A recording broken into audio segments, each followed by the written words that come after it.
Các bạn xem là mình đang chuẩn bị mình theo dõi cái buổi họp Hội đồng thành phố Westminster nha. Rồi mình sẽ truyền hình trực tiếp để mình coi thành phố người ta đang nói cái gì. Bây giờ là trên YouTube để coi họ có phát hình chưa nha. Còn hồi nãy Khải log in thì thấy ấy mà sao nó bị sign out rồi. Tức là bây giờ là 7 giờ 7 phút. Trên tinh thần là 7 giờ thì là họp.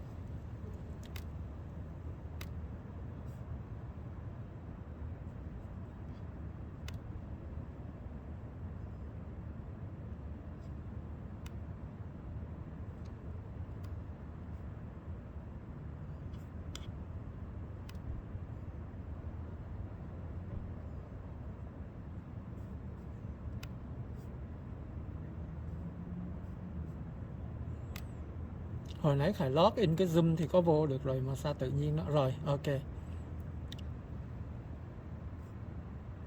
Rồi. Đây là Khải đang theo dõi cái này ha, để Khải ngưng không... Chỉ rồi, Khải chỉ theo dõi nghe họ và họ không thấy mình chỉ gọi là... Almost. They'll let you know. Rồi, ok.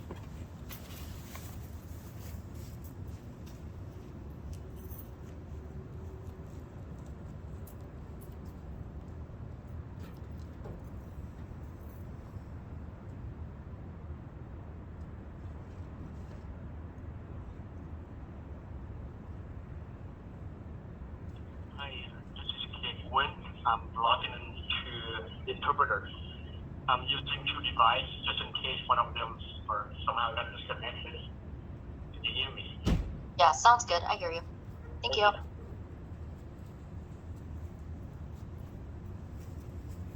Rồi các bạn, Khải lấy giấy viết Khải ghi lại chuẩn bị chút nữa Khải phát biểu đó.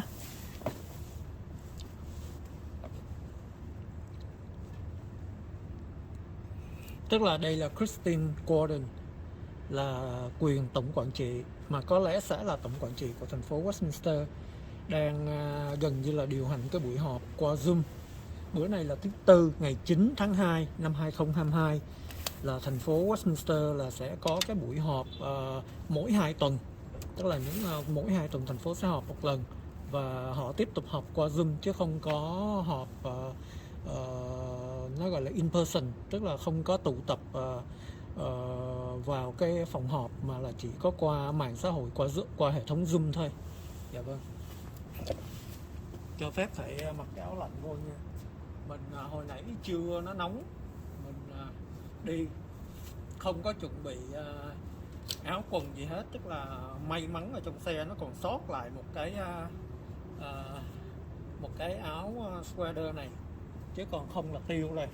Tại vì mình không có, hồi trưa nó nóng, mình không có mang theo áo ấm, không có mang theo áo len hay là áo ấm gì hết.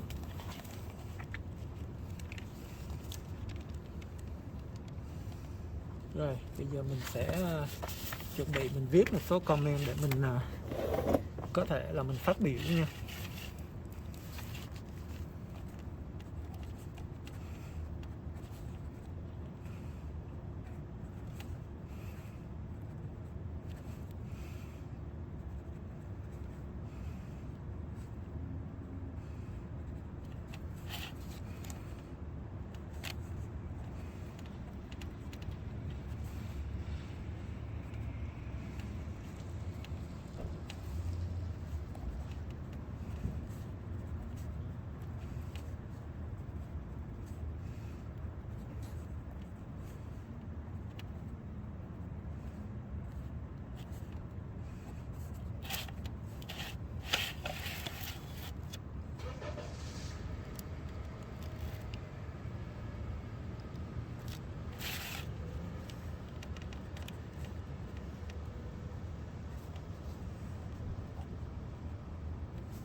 Sorry, everyone. Just having a little technical difficulty right now. Tức là nếu vậy là Khải cũng không có trễ kính thưa quý vị, tức là trên tinh thần là 7 giờ họp mà bây giờ là 7 giờ 11 mà thành phố là cái hệ thống Zoom thì cũng chưa có âm thanh, thành ra là nói chung là vậy là mình bắt đầu vậy là cũng đúng giờ.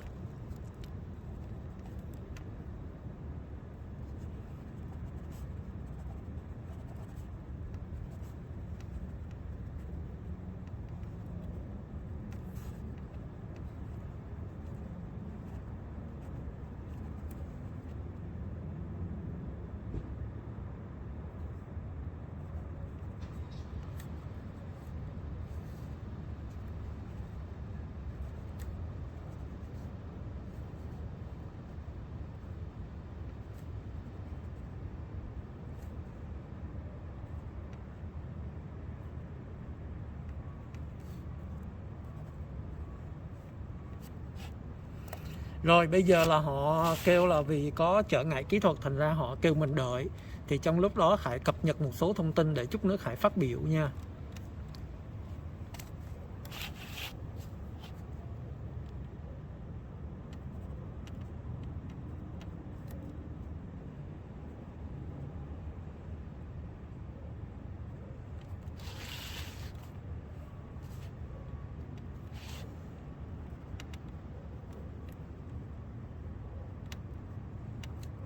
Testing, testing.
All right, so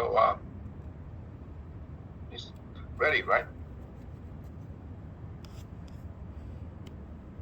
Rồi bây giờ là họ bắt đầu họ có hình rồi đó. Yeah. Can I start? Give me 1 second, Mayor.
Good evening. I'd like to call to order City Council Rồi Success bây giờ Agency to the Westminster ông Chí Tà đã bắt đầu khai mạc buổi họp. Right now, 7:15 p.m. Wednesday, February 9, 2022. Roll call, please. Mayor Tom, Here. Vice Mayor Monzo, Here. Councilmember Doe, I'm here. Councilmember Ho, here, Alo, Director Phạm. and Councilmember Nguyen. I'm here. All right. All members of the council present. Mình sẽ cố gắng Thank you. mình thông dịch Next, được lúc nào hay salute. lúc đó nha. to the flag will be Councilmember Nguyen. Location will be City Attorney. Please stand. Rồi bây giờ họ chuẩn bị họ đọc Please join me for the pledge of allegiance. Ready? Begin. cái I lời pledge allegiance coi như to the là flag of the United States of America and to the republic for which it stands, one nation, under God, indivisible, with liberty and justice for all. tức là trước những buổi họp và những buổi lễ thì đều có những cái lời tuyên thệ Thank you for để the mà phục opportunity to come vụ once trung again thành to với Tổ conduct the quốc, people's trung thành với business. trách nhiệm của mình. We ask that you would be here with us and help us, the council, to make wise decisions for staff and for the public. In Và their hy vọng là những thành viên của hội đồng participation thành phố and the sẽ information có that những you cái quyết provide định and the sáng input suốt that's given. We pray that you would assist us in helping to make và wise decisions cầu that nguyện will Thượng be Đế for là the sẽ benefit phù of hộ this community, cho for this những thành county, viên hội đồng thành this phố, state, and this country.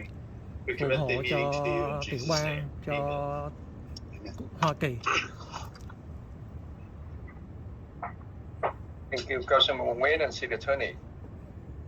Next, we have ex parte communication.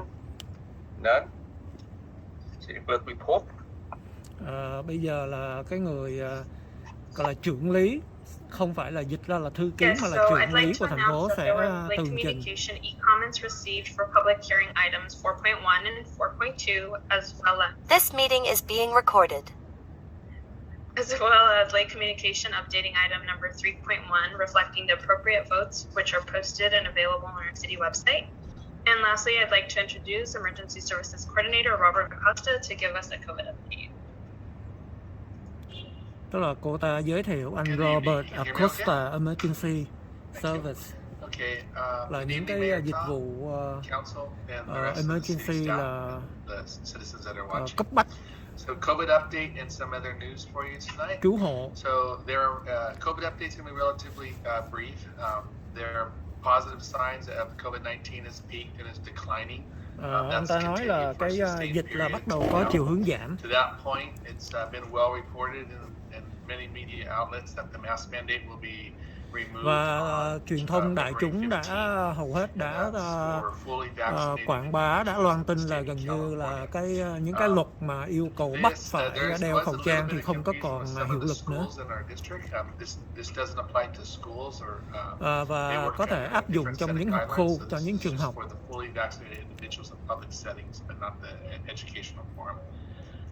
Some counties in the state, such as LA, are chosen not to adopt those, so it's probably nhưng mà riêng thành phố Los Angeles thì có cái luật riêng của họ.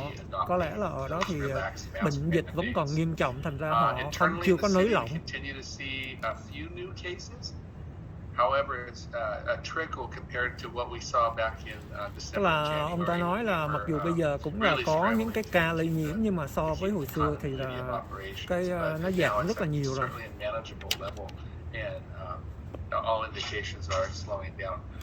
Và có chỉ dấu cho thấy là cái chiều hướng bệnh dịch sẽ giảm. Và ông Charlie Wang chỉ tiếp tục ngáp, tiếp tục cùng vai ngáp. I'll give you an example. The kiosks, like such as the one we have in front of the city, are averaging right around 50 tests a week.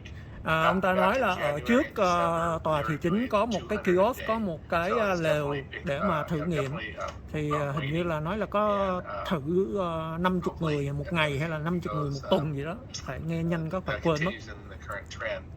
All predictive models are indicating that the trend will be continued, and hopefully in the near future we'll be transitioning in this state from a pandemic.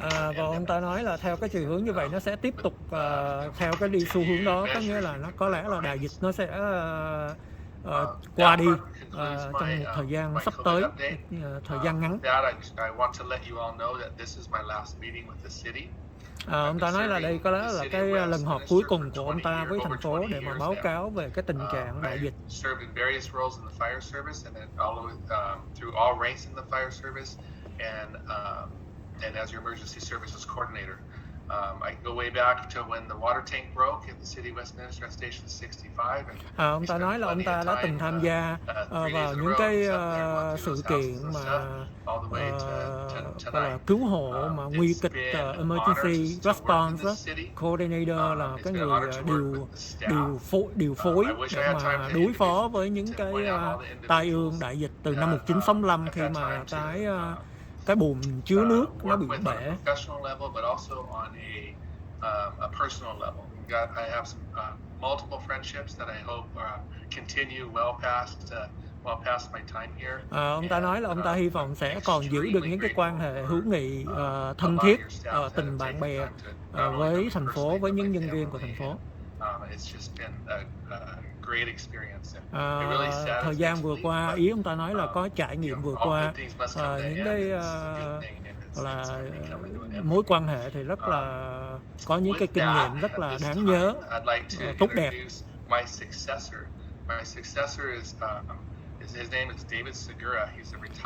Cái người thay thế ông ta sẽ là David Segura. David Segura là hồi xưa là hình như làm cho thành phố Long Beach, tức là sẽ người là điều phối để mà lo về những cái dịch vụ cấp bách, nguy cấp, nói chung là đối phó với thiên tai, đại dịch, ví dụ như vậy. Chief Roberts took over my position and was an improvement with OCFA. I think that Chief Segura will be an improvement with his experience. Giống như ông ta chia tay và hy vọng là cái người thay thế ông ta sẽ là hoàn thành một công việc tốt đẹp hơn. Tức là không những chỉ thay thế tôi mà sẽ còn cải thiện, làm cho tốt đẹp hơn nữa. Thank you, Robert. I appreciate that. Cảm ơn ông, tôi rất là trân trọng cái lời chúc. Good evening, Honorable Mayor, members of the City Council. Okay, good. Yes, my name, as Robert said, my name is David Segura, and just very excited to be part of the city team. I am looking forward to working for the police department, working for the entire community. Recently, I had the opportunity to meet with Chief of Police Darren Vigne, his command staff, and Robert Acosta. They have been very helpful, very supportive, and pretty much have prepared me for a smooth transition. Tức là ông ta nói là ông ta đã có cái cơ hội để làm việc với những cái người hướng dẫn ông ta để mà bắt đầu cái công việc, và họ rất là rất là useful, tức là rất là thân thiện và hữu ích, hiệu quả để mà ông ta có thể thực hiện được những cái tác động tích cực. Tôi hy vọng, tôi mong chờ để mà bắt đầu công việc, làm việc với thành phố. Chí tạ cảm ơn ông Robert Acosta đã giúp thành phố trong thời gian qua. First out of Pfizer chief and recently as emergency coordinator. Hình như hồi xưa ông này cũng là cảnh sát cứu hỏa là gì đó, tức là giám đốc của sở cứu hỏa của thành phố. To your future update about COVID-19. Really appreciate that. Và thị trưởng Chí tạ nói rất là trân trọng, tri ân ông, đóng góp của ông. If I may do say wish Mr. Acosta goodbye and good luck, sir. And I hope người viên not nói là chỉ muốn chào và chúc ông những điều tốt đẹp. So thank you very much for your service. Cảm ơn ông dành cho đã phục vụ thành phố. Mr. Mayor, can I have some comments? Ông Carlos Menzel cũng muốn phát biểu. I just want to thank Mr. Robert Acosta for his cũng chỉ muốn cảm ơn ông Robert Acosta, especially his hard work during these last đặc biệt là cái sự the cực lực extra của ông ta workload that he has taken on to keep us informed, keep our community đã informed. giúp cho chúng ta cập nhật Also, thông thank tin. you very much, Mr. Acosta, Cảm ơn ông rất nhiều for all your hard work in our city. cho những cái sự I wish you làm well. việc siêng năng cần mẫn của ông. Good luck. Maybe you can spend some chúc ông nhiều may mắn extra time with your family. Và chúc ông có nhiều thời gian hạnh phúc And also, I với want to gia đình. welcome Mr. Segura. Và cũng Look hoan forward nghênh to, ông working with Dave you. And, good luck. Thank you, Segura. guys. And I just want a quick comment, Nghị or viên Kimberly Hồ just cũng want to muốn phát quickly biểu, say goodbye to Mr. muốn Robert Acosta. có lời chia tay với ông Your position and being in your position must be Acosta. really difficult. Sometimes you have to deliver bad to very bad news. Có đôi And lúc so ông phải you báo did cho a very chúng tôi good những cái job. thông tin So xấu, not very, không có được tốt đẹp lắm, tức là những cái tin buồn á. Your leadership. Thank you for Và doing cảm ơn everything that cho you cái did sự to help our city. lãnh đạo And của good ông. luck to you. Thank you so much. The same thing for me. It's good Ông to hear the Nguyễn Mạnh Trí report nói today tôi cũng vậy. about the good news about the reducing the pandemic. Ông ta nói là number is going down, tin tremendously, rất là vui which is, là bây giờ good news cái for our city, bệnh for our dịch nó community. đã giảm bớt. And the council, the mayor and the council already said everything. So good luck to you. Enjoy your time off. Và cũng xin chúc ông may mắn. Cảm ơn. All right. So, do we have any report from city manager? Hello, everyone. We absolutely have a city manager report tonight. I'll try to keep it brief. Và đến đây là So phần tường first trình of all, của just piggybacking on tổng quản trị. everyone's thank yous to Robert. I had the Và cũng pleasure of cảm ơn working ông with him when Robert he was Acosta. the division chief, and then of course during Và ông COVID cảnh sát when trưởng he mới. was our emergency services coordinator. So thank you, Robert, for everything you've done for the community and for our organization, and wish you the best. In other news, recently there was a Westminster Mall rumor that was circulating on Nextdoor and social media, so definitely wanted to address that. Recently, staff became aware of those rumors, and essentially the posts that were circulating stated that there was an imminent full closure of the mall. And I wanted to clear that out for everyone in the community, that staff meets regularly with the mall to provide updates on the status of city projects, particularly on the 405 project. Staff did reach out to the mall to verify this viết xuống một số những cái chi tiết thông tin thành ra tạm thời không có thông dịch, tại vì mấy cái chuyện này nó có vẻ là chi tiết liên quan đến vấn đề cụ thể chi tiết kỹ thuật của thành phố, thành ra phải nghĩ là chúng ta cũng không quan tâm nhiều. Nếu mà các bạn nào muốn theo dõi thì có thể vào vài ngày nữa thì thành phố họ sẽ in ra, họ sẽ có up lên cái bản transcript, tức là cái bản viết, thì trong đó sẽ họ có chữ viết hết, thì mình sẽ đọc được nếu mà các bạn nào muốn theo dõi. Over at the Senior Center, which would be nice. That's going to be on Monday, February 14th at 12 p.m. Family Resource Center is going to be hosting a mobile library from the Orange County Public Libraries next Wednesday on February 16th. And then Recreation Division, I know everyone's kind of wondering about the status of classes that are happening. We've seen better than expected registration since the first of the year, with almost 300 participants enrolled in our contract classes. So that's exciting. Things are starting to return to normal. And then over at the Senior Center, they are continuing to distribute 2,700 grab-and-go meals, along with 975 home delivered meals to our homebound seniors. So definitely a lot of activity going on there. Over in HR, we have, they just want to announce we have a couple of new hires. Dalma Arteaga is going to be starting soon. She is going to be our HR analyst, and that will then make the department whole. So our HR department will finally be whole. We also just recently hired our accounting manager, which is Amy Wu. So we'd like to welcome both Amy and Dalma to our team. Let's see. Other than that, Public Works, we have a playground renovation project, installation of the playground equipment at both Margie L. Rice and at Westminster Park. That's still ongoing. Estimated completion date is going to be in the middle of March. I know we touched on that last meeting. Bolsa, the undergrounding project, the utility project, That project, it's collaboration between City, Southern California Edison, other utilities. It is ongoing with several phases underway in the next coming weeks. But traffic has been severely impacted due to like lane closures. So I know we've been receiving some complaints, some concerns about traffic flow. The businesses around there, you will continue to see activity, but the businesses that are there will be notified of upcoming activities. So just please be patient with, the construction efforts. Bà đang nói về có một số những đường phố đang được sửa sang, thành ra sẽ có những cái sự ùn tắc và kêu gọi mọi người kiên nhẫn. And Rancho Road. Contractors been working on that.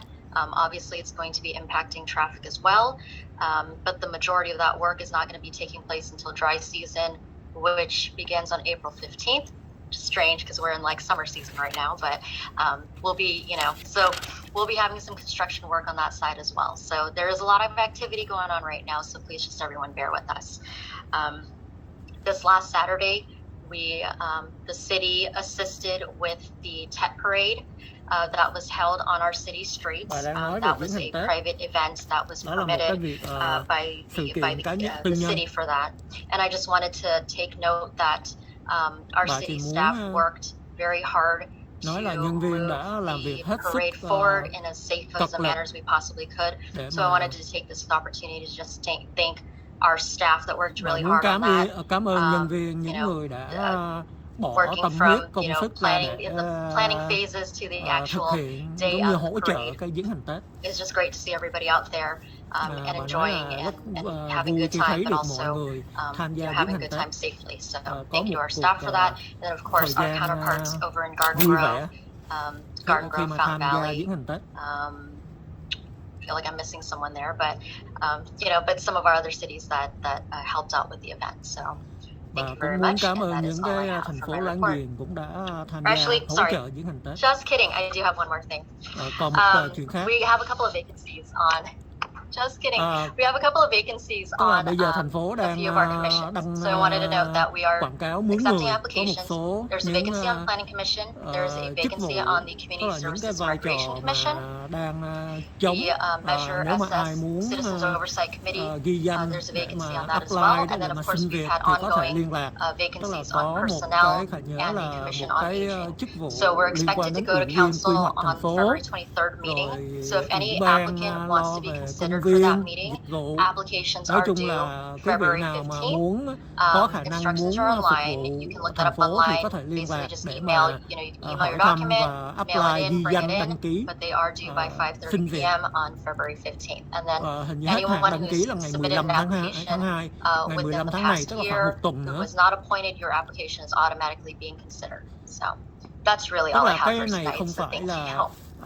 Chỉ định mà là giống như đi mướn việc, đi xin việc á, thì họ sẽ xét đơn của mình. So for the Planning Commission, it would be Councilmember Nguyen's vacancy. For Community Services and Recreation, that was Councilman Doe's vacancy. And then the Citizens Oversight Committee, I don't have that off the top of my head, but I believe that was Councilmember Nguyen's appointee. Có hai chỗ, đó là cái vai trò cũng khá quan trọng. Rồi cũng như một vài cái công việc khác nữa. I'm sorry? Commission for Aging is Councilmember Doe. No. The Commission on Aging, I actually don't have that one off the top of my head either, but I believe that one was just at large. Đồng ý bỏ phiếu để mà coi như là giải nhiệm ông ta đó, thì cái chỗ đó trống. Và cái chỗ đó hồi xưa là do nghị viên Charlie Nguyễn Minh Trí bổ nhiệm. Thì bây giờ là thành phố kêu gọi ai muốn ứng cử thì cái việc nộp đơn. Bây giờ đến phần phát biểu. This is the time of the meeting that members of the public may address the City Council regarding any items on the agenda. Tức là cái phần phát biểu này là phải được chuẩn bị trước, là phát biểu có liên quan đến những nghị trình sẽ được đem ra bàn thảo. Còn cái phần phát biểu chung là chút nữa phải tham gia, là ai muốn nói gì nói, giống như có 5 phút 10 phút gì muốn nói gì nói. Còn hôm nay cái giống như hồi trưa Khải phỏng vấn nghị viên Tài Đỗ đó là cái phần chính. Thì quý vị xin cho chúng tôi biết, quý vị được 5 phút để phát biểu. Quý vị có thể phát biểu bằng cách là giơ tay lên. Thì quý vị có thể giơ tay lên bằng cách chạm vào cái biểu tượng của cái hình bàn tay ở trên cái màn hình. Cảm ơn. Thank you. Tức là cái phần hôm nay quan trọng I did là receive one họ request to sẽ speak in advance, so at this có time cái I'll be public calling hearing, meeting followed by tham khảo ý kiến về vấn đề chia bản So đồ the first speaker would be Tony 4 Bui. khu vực và 5 khu vực. Tức là tại vì tháng 6 này sẽ trưng cầu dân ý, coi cử tri, cư dân của Westminster có Good muốn evening. tiếp tục. This is Tony Bui speaking. Did Đây you là ông hear Tony me Bui. clearly? Yes. Okay. Good evening, Mayor Trita, Vice Mayor Carlos Menzo, and City Council. Ông ta chào Members. những thành viên hội đồng thành phố. I am a resident of City of Westminster Tôi là for cư dân 20 của thành years, phố Westminster qua and in rất the là past nhiều năm, 20 years, I saw và qua 20 năm good results from the previous people tôi đã thấy rất who nhiều contribute thành a lot tựu từ to make những cái city hội đồng tiền growing. nhiệm và thấy thành phố However, phát triển.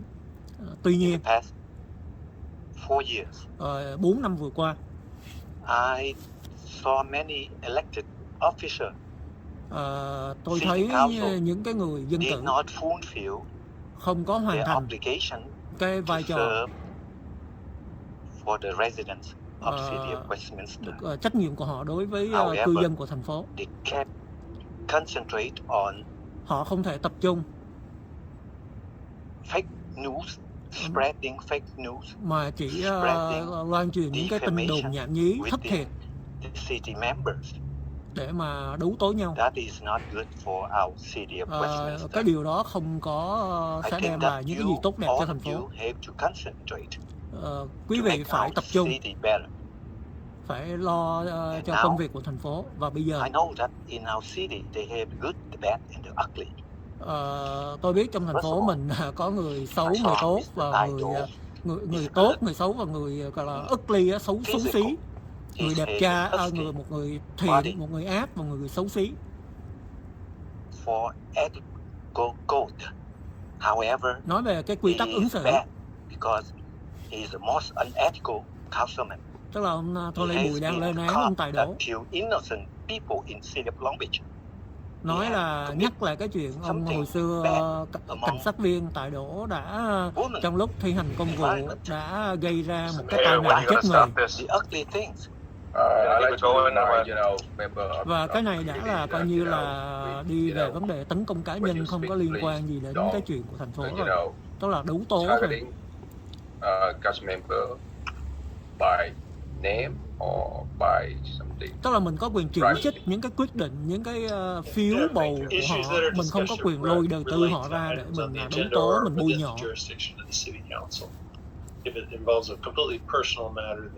Dạ, tức là cái chuyện cá nhân thì không được đem ra bàn thảo ở đây. Ý Khải nói là chỉ những cái hành động quyết định của họ liên quan đến việc công đó. And this is only the ugly thing that he called. Và đây chỉ là cái chuyện xấu xí is Ho Chi Minh City, which is not acceptable và không thể chấp nhận được the residents of City đối of với cư dân Westminster. của thành phố That Westminster. is the ugly part. Và đó là cái mặt xấu xí. Tức là nói chung ông Tony Bui này Khải rất là khinh Tony Bui. Ông ta mặc dù bây giờ cũng 70 tuổi rồi, nhưng mà nếu mà sau này quý vị tìm hiểu biết con người thật của ông ta rất đáng khinh. Tại vì có một thời gian cách đây 5-10 năm Khải từng làm việc với ông ta và cũng những cái sinh hoạt cộng đồng ông ta cũng đảm nhiệm những cái vai trò ghê gớm, cũng là nói chuyện, đưa ra những cái ý lý tưởng, những cái này kia hoa mỹ là này nọ lắm. Nhưng mà Khải thấy sau này Khải thấy con người của ông ta rất là đáng khinh. Cụ thể là ông ta đã ăn cắp cái microphone của Khải khi mà Khải phỏng vấn Tony Bui. Khải đưa Tony Bui một cái microphone Khải gắn. Các bạn thấy bây giờ cái vuông vuông mà hay gắn lên trên cổ áo, cái mà vô tuyến không dây đó. Thì sau khi phỏng vấn không xong thì Khải chưa lấy lại, thì có một người đến nói chuyện với Khải. Thì chính cái người đó làm chứng là Khải nói khoan để Khải đi theo anh Tony Bui, Khải lấy lại cái microphone. Nhưng mà lúc đó tại vì mấy người này cứ muốn nói chuyện, thành ra Khải cũng thấy thôi thì Khải gọi điện thoại cho ông ta thôi. Và đến tuần sau khi mà, tức là ngày hôm đó Khải đã gọi, và sau đó Khải gọi cho Nguyễn Quốc Lân, cho David Võ, tức là luật sư Nguyễn Quốc Lân, và gọi cho David Võ là chủ báo Việt Mỹ để mà nhắn tin nói là ông Tony Bùi này ông giữ cái microphone của Khải, có gì lúc đó Khải nghĩ là bạn bè với nhau, Khải nghĩ là có gì nói giùm anh Tony Bùi, anh Khải đến nhà ảnh hay là ảnh ghé chỗ nào để Khải ghé lại Khải lấy cái microphone. Nhưng mà cuối cùng là Khải không thấy ai trả lời trả vốn gì Khải hết, tức là Nguyễn Quốc Lân cũng không trả lời, David Võ cũng không trả lời. Khi đó là còn liên lạc với nhau rất là thường xuyên. Thì Khải cũng không nói gì, thì Khải chỉ nhắn tin cho Tony Bùi thôi. Khải nói thôi nếu vậy cho Khải số phone của Tony Bùi để Khải gọi. Nhưng mà đến lần họp hôm sau Khải gặp mặt Khải hỏi thì ông ta chối. Ông ta nói là không, ông ta không hề lấy, ông ta đã đưa lại cái microphone cho Khải rồi. Và ông ta không biết rằng là khi mà Khải phỏng vấn ông ta thì Khải quay hình ông ta và ông ta vẫn còn đeo cái microphone đó. Và khi ông ta bước đi về, ông ta bỏ về và bước về hướng xe của ông ta thì Khải vẫn quay. Và rõ ràng quý vị sẽ thấy là cái clip đó là Khải quay cái hình ảnh ông ta vẫn đeo cái microphone của Khải đi về cái xe của ông ta. Mà ông ta dám chân cháo, ông ta chối, ông ta nói là ông ta không có lấy cái microphone của Khải. Thật sự ông ta lấy cũng không dùng được, không bán được, nhưng mà đó là một hành động phá hoại thôi. Giống như gần đây quý vị thấy họ chỉ muốn phá hoại, họ ăn không được họ đạp đổ, họ dùng những cái thủ đoạn đê hèn, dơ bẩn để mà tìm cách phá hoại công việc của những người khác. Thì đó là sau này Khải rất là khinh Tony Bùi, cũng như là ông ta là đã tham gia những cái đám tào lao để mà gây náo loạn ở chùa Bảo Quang.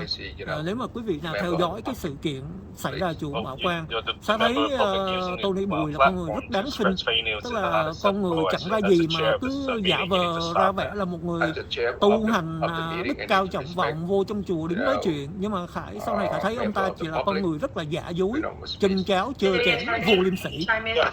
Bằng chứng là ông ta, các bạn thấy mà lên phát biểu như vậy mà để người ta phải kêu mình câm miệng, tức là mình lên phát biểu mà mình đi đấu tố lôi chuyện cá nhân ra, mình nói xấu người ta, trong khi giả dụ như là mình lên giống như Khải phê bình là phê bình những cái quyết định của người dân cử, chứ không phải lôi chuyện đời tư người ta ra để mà nói xấu, rất là thấp hèn, đê tiện.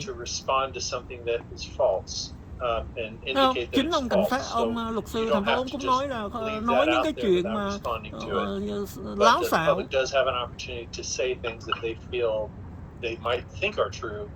Tức là mình không thể tự suy diễn, mình cho cái đó là sự thật rồi mình lên mình phát biểu ngay chúng công cộng rồi mình bịa chuyện, mình nói xấu người khác.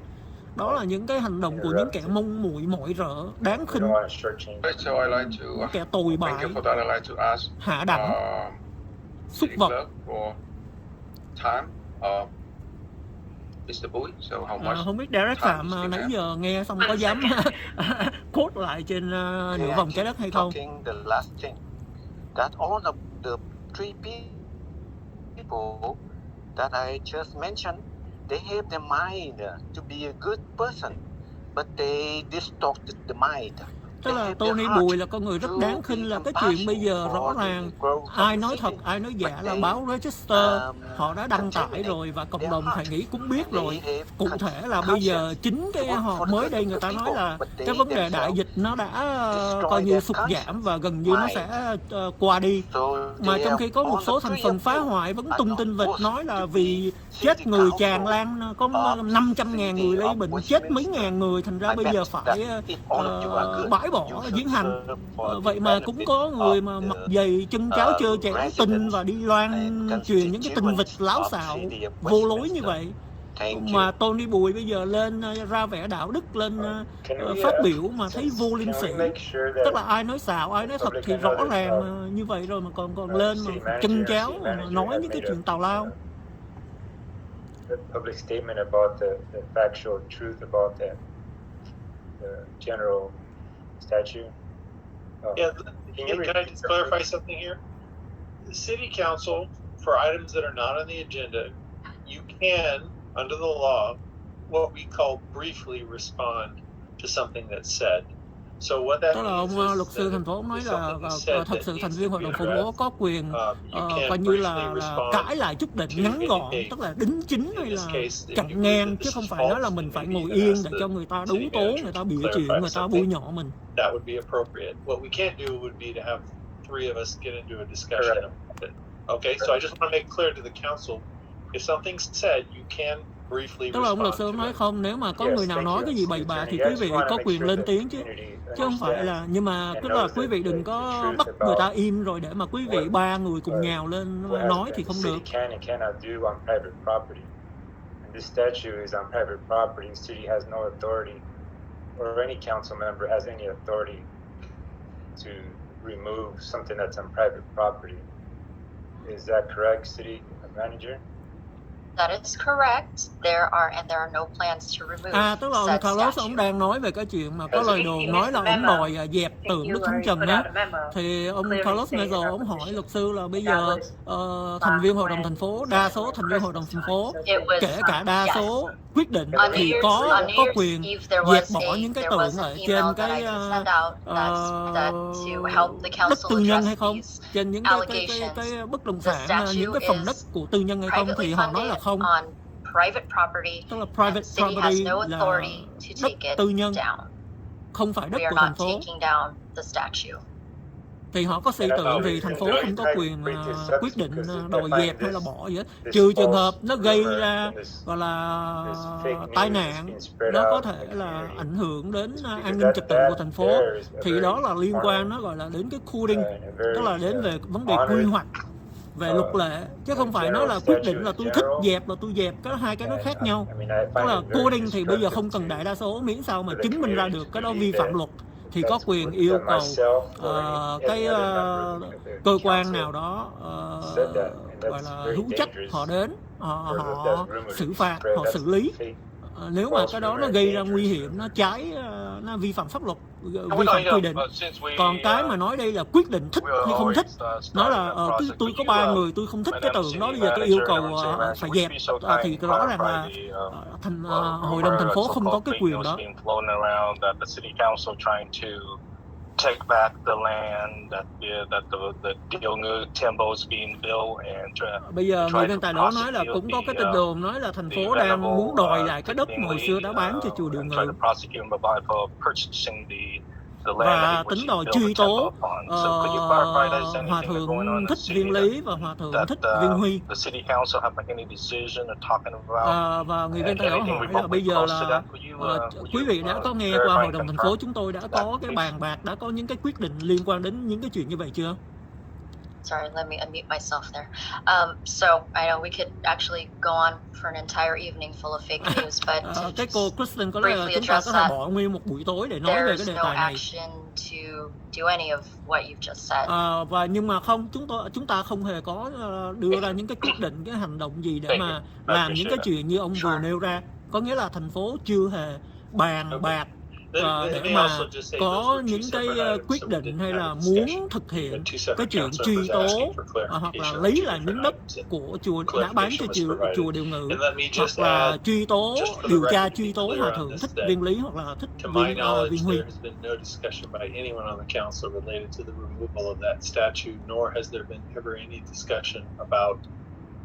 The city doing anything with that land. Thì ông luật sư ông cũng xác nhận, ông nói hoàn toàn là đúng, tức là chưa hề có một cái đề nghị nào mà đòi dỡ bỏ cái tượng hay là đòi lấy lại đất hay là đòi truy tố Hòa thượng Thích Viên Lý hoặc là Viên Huy. Và nghị viên Kim Hồ nói là quý vị nào cư dân mà thắc mắc mà lo sợ cứ việc liên lạc với quyền tổng quản trị Christine Gordon, và cô này mặc dù tên Mỹ hoàn toàn tại vì là họ là của chồng, nhưng mà Christine Gordon là người Mỹ gốc Việt, nói chung là cô ta là người Việt, thành ra quý vị cứ việc gọi vô thành phố Westminster xin gặp tổng quản trị và cô ta sẽ nghe hiểu tiếng Việt. Including members of the media who may want to ask or report. Cô cũng đang kêu gọi đúng ra là phải làm cái chuyện này, tức là truyền thông Việt ngữ muốn tìm hiểu về những cái chuyện gì, những lời đồn hoặc là những việc làm quyết định của thành phố thì cứ việc gọi cho cô ta. If you get in contact with a council member to get a hold of me, I can certainly, direct anyone's concerns about what's going on with the city one of my staff members can assist or myself personally can Cô ta nói assist. nếu mà quý vị liên lạc với những nghị viên, thành viên hội đồng thành phố thì họ cũng sẽ chuyển chúng ta đến với cổ và cổ sẽ coi như tùy, nếu mà cổ phải giải quyết trực tiếp thì cổ sẽ giải quyết, còn không thì cổ sẽ chuyển qua nhờ những cái trưởng phòng để mà trực tiếp giải quyết những cái yêu cầu, những cái sự quan tâm, những cái gọi là vấn đề mà chúng ta cần phải tìm hiểu giải quyết. Và Khải có thể làm chứng, tức là hồi xưa lâu rồi Khải khi mà cô Christine Gordon còn làm trưởng lý clerk đó, tức là Khải liên lạc với cổ thì cổ rất là vui vẻ, rất là So at this time we're doing gọi là oral gì, rất là communications. You have to wait for item 4.2 to speak on that item during the cái cô public này hearing. cô muốn nói về cái chuyện liên quan đến điều khoảng 4.1. Thì cái cô Christine Gordon này cổ rất là gì đó, gọi là tự nhiên Khải quên cái từ rồi, rất là niềm nở và rất là thân thiện, và cổ giải quyết những cái gì mà khi mà trả lời những thắc mắc của mình thì cô ta rất là hăng hái. Thành ra quý vị liên lạc với Christine Gordon. A special thanks to our city staff and police department who worked so hard to make this parade happen in spite of the chaos during the event planning and the ridiculous fake news and hyperbole spread by Nam Quan and company. Great job, everyone. I pointed out to staff a material error in the January 5th meeting minutes, item 3.1, hence the revised version you received via late communication. Khải mới giơ tay, Khải xin phát biểu tại vì Khải không biết cái phần này là phải có liên quan đến nghị trình hay là có quyền phát biểu chung chung. Terry Wayne đang nêu tên Nam Quan Nguyễn và Ngô Kỷ là những cái người tung tin thất thiệt, láo xạo. Must do a better job of accurately recording actions taken by this council, both orally and in the minutes. Why is Ordinance 2575, item 3.2, just now coming back before council for the final reading and adoption? The first reading was back on October 13th. 4 months is a long time between Và ta đang nói là tại sao mà cái chuyện mà cách đi 4 tháng rồi bây giờ mới lại đưa ra để mà xem xét, để mà bỏ phiếu. The warrant register, item 3.4, shows 19 checks totaling $53,078 paid to Jones and Mayer, with more to outside law firms. Is the city confident that all legal fees billed are in full compliance with Rule 1.5 tức là bà ta đang nói đến 19 cái chi phiếu được ký cho cái công ty Cherry Jones gì đó, mà cũng là bây giờ là cái công ty mà là của cái ông luật sư thành phố hiện giờ luôn đó. Thì bà đặt vấn đề là không biết những cái chi phí đó là có chính đáng hay không. No, the mayor is not elected by every voter in the city. The mayor is elected at large. Words matter. 7 months ago, the city attorney provided erroneous advice to more than one council member, stating 4 affirmative council votes were needed to place this elective mayor measure on the ballot, causing a substantial delay in bringing the item before council. It first appeared on the October 13, 2021 agenda at the request of Councilman Doe, but was deferred to the October 27th meeting. When the matter was finally considered at the October 27th meeting, Councilman Doe asked the city attorney to clarify the number of affirmative votes needed to place the measure on the ballot, and the city attorney finally admitted publicly that it is only a simple majority 3 votes. Tức là bà ta đang nói hồi xưa là khi mà muốn trưng cầu dân ý để coi là có quyền hoãn hủy bỏ cái việc bầu cử thị trưởng hay không, thì ông luật sư thành phố nói là cần phải có 4 phiếu, tức là 4 trên 1 tuyệt đại đa số thì mới thông qua để đưa ra trưng cầu dân ý. Nhưng mà bà nói là mấy tháng sau thì ông luật sư ông mới phải đính chính. Ông nói chỉ cần là đa số, tức là 3 phiếu thuận là có quyền đưa ra để trưng cầu dân ý. Thành ra bà ta nói làm như vậy là trễ nải, và cái điều đó là cái điều Khải cũng đang quan tâm. Có nghĩa là Khải mong muốn là đến tháng 6 này là sẽ trưng cầu dân ý để mà đi vào cái kỳ bầu cử sơ bộ đó. Khi mà bầu cử sơ bộ thì thành phố cũng sẽ đưa vào đó, tức là trên cái lá phiếu có cái phần trưng cầu dân ý để mà cử tri thành phố Westminster quyết định là họ có muốn trực tiếp bầu thị trưởng nữa hay không, hay là dẹp luôn cái chức thị trưởng mà chỉ là bầu nghị viên, tức là thành phố từ giờ trở đi, sau này trở đi sẽ có 5 nghị viên và sẽ tự chọn ra luân phiên nhau làm thị trưởng. Thì bà ta và Khải cũng vậy, đang lo lắng là tại vì họ trì hoãn thay vì phải quyết định như vậy từ cách đây 1 năm hay là 6 tháng, thì có thời gian để mà chắc chắn là tháng 6 này sẽ đưa ra để mà trưng cầu dân ý. Còn bây giờ không biết là nó cập rập như vậy có đủ thời gian hay không, hay là đến gần kề ngày thì lại những cái người chống đối họ tìm cách họ phá thối, họ sẽ nêu ra những ý kiến này, tìm viện ra những cái cớ kia để mà họ tìm cách họ trì hoãn, tức là sẽ không thực hiện được cái chuyện trưng cầu dân ý vào tháng 6. Và như vậy thì nếu mà tháng 6 này không trưng cầu dân ý thì đến tháng 11 này vẫn tiếp tục bầu thị trưởng. Cái đó là cái điều Khải không có mong muốn. The 5-district map approval process should be no different than the 4-district map approval process. Tức là bây giờ giống như phải nói đêm nay thì họ sẽ quyết định chọn ra một cái bản đồ có 4 khu vực và một cái bản đồ có 5 khu vực. Giống như phải nói á, nếu mà tháng 6 này cử tri trưng cầu dân ý mà cử tri thành phố Westminster quyết định là vẫn tiếp tục bầu thị trưởng thì sẽ dùng cái bản đồ có 4 khu vực, có nghĩa là sẽ bỏ phiếu 2 nghị viên và sẽ cả thành phố sẽ bầu cử thị trưởng. Còn nếu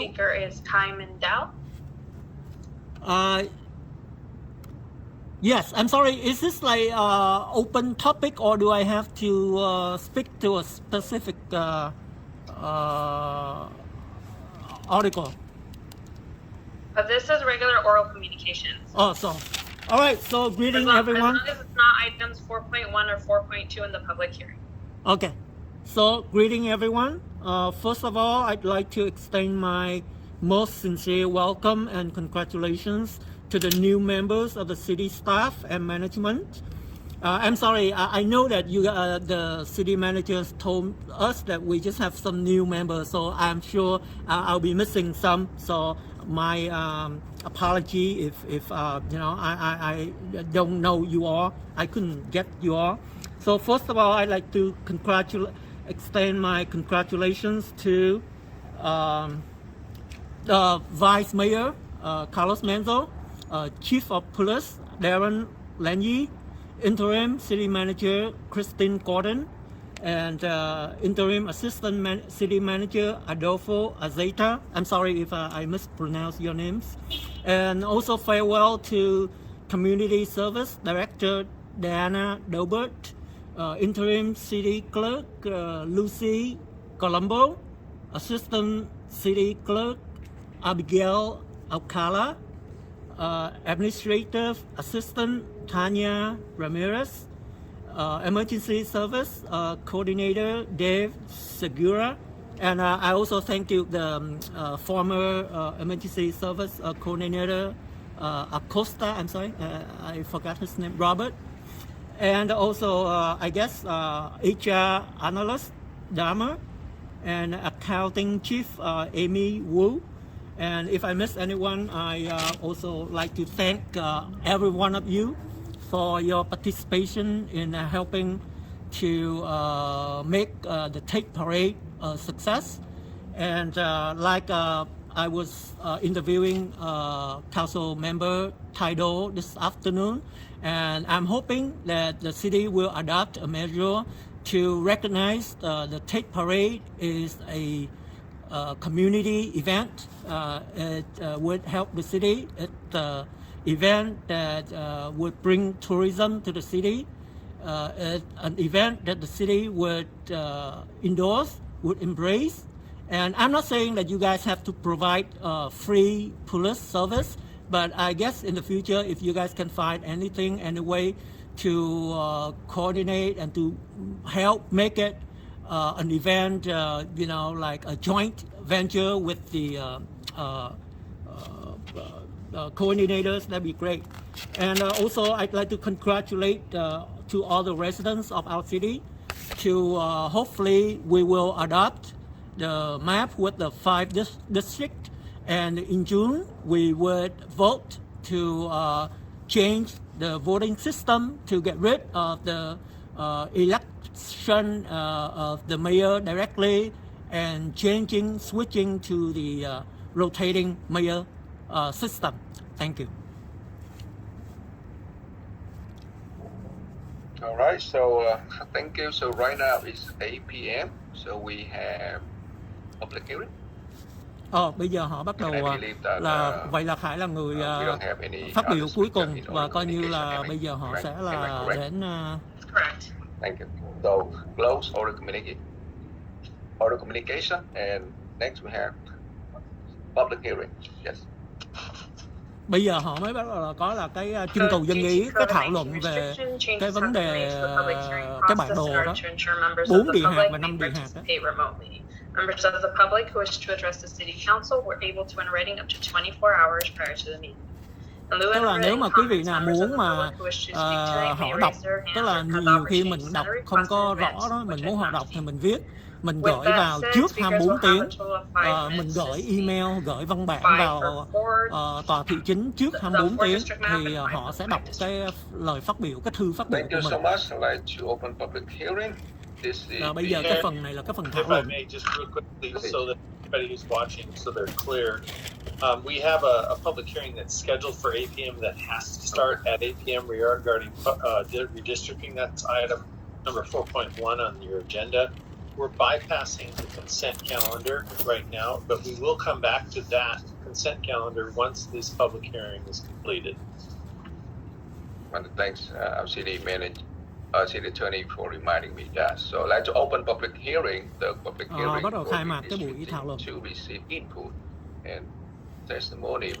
Tại vì Khải không có chuẩn bị, nên ra Khải không có viết được nhiều. Khải chỉ chúc mừng những cái người mới được thăng chức, mới được nhận việc thôi. So open public hearing. So first I'd like to have our staff report. Thank you, Mr. Mayor, members of the council, Kimberly Hall Barlow, Johnson Mayor, Deputy City Attorney. What we're going to do this evening is có lẽ là bà này là một chuyên gia nhân viên của thành phố để mà giải thích cái vấn đề những cái bản đồ chia khu vực. The draft maps that have been submitted, tức là những cái bản thảo, những cái bản đồ mà mới được đưa ra để trưng cầu, và những cái mà được đề cử. Additional public comment on those, and then have the City Council provide direction in terms of revisions to any of the maps. And we will do the 4 district maps and then the 5 district maps. So with that, if Dr. Levitt is available, Dr. Justin Levitt, who is our demographer and has been working with us on putting this matter together. Đó, bây giờ họ đưa ra đây là cái lần thảo luận thứ 3. Nghe nói là phải có 5 lần thảo luận để mới có quyền mới thông qua cái bản đồ. Thì giống như thầy nói đó, khi mà thông qua cái bản đồ chia 5 khu vực rồi thì đến tháng 6 này nếu mà cử tri đồng ý không có bầu thị trưởng trực tiếp nữa thì sẽ có sẵn trong tay cái bản đồ, có sẵn 5 khu vực. Thì lúc đó chỉ việc là tháng 11 là chỉ việc dùng cái bản đồ đó để mà bầu 3 nghị viên. Tức là tháng 11 này sẽ có cơ hội là chúng ta bầu ra 3 nghị viên, có 3 người ra tranh cử trong 3 khu vực, chứ không có phải là bầu thị trưởng nữa.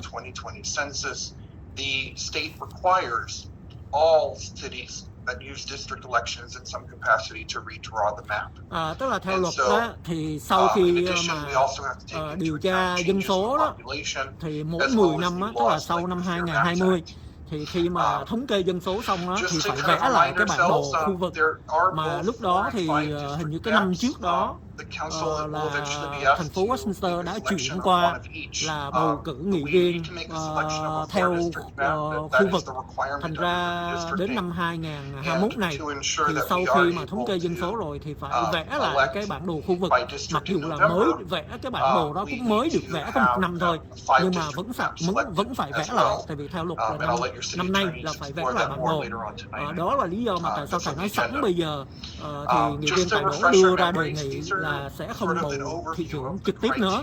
Thành ra là đa số hội đồng thành phố đã biểu quyết thông qua để mà đưa vào cái cuộc bầu cử sơ bộ để cử tri Westminster trưng cầu dân ý. Cử tri Westminster, nếu mà cử tri Westminster đồng ý thì sẽ bãi bỏ cái việc bầu cử thị trưởng trực tiếp.